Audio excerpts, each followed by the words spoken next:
God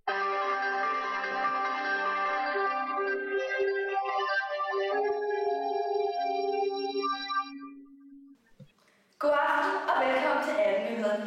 Mit navn er Tove Hansen. Kæmpedrama udspiller sig lige nu på Kongens Nytorv, hvor de ansatte i Børge Jensen og Søn er gået i strejke. De har nemlig ikke fået udbetalt deres løn på 2. måned. Jeg vil nu stille op til vores reporter, Dorte Nielsen, som lige nu befinder sig på Kongens Nytorv. Dorte, hvordan er situationen? Der er lige nu rimelig stille her på Kongens Nytorv. De ansatte er blevet lovet forhandlinger inden for de næste 30 minutter, og vi har været så heldige at få lov at snakke med Børge Jensen inden forhandlingerne. Ja. Børge Jensen, hvad synes du så om situationen? Køb fliser til de rigtige priser. Jamen, vi reklamerer virkelig her på det her. Nå. Ja. Altså, hvad synes du så om, at dine ansatte strækker?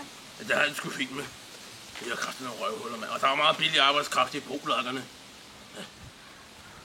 Altså, så det du siger er, at du skifter din trofaste stab ud med nogle nye folk? Ja. Ja, det gør jeg sgu. Det er fordi, det er billigere. Og de drikker masser af dåsebajer. Det er så minus, ikke? Men det fungerer. Jamen, tak for din tid. Jo, så tak. Og så har vi så også været så heldige at få lov at tale med en af de ansatte.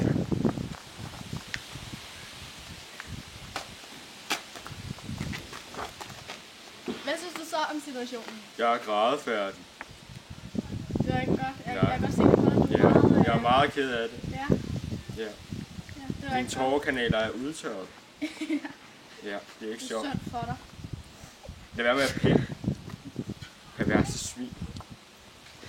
Okay, tak for din tid. Nu tilbage til dig, Tove, derhjemme.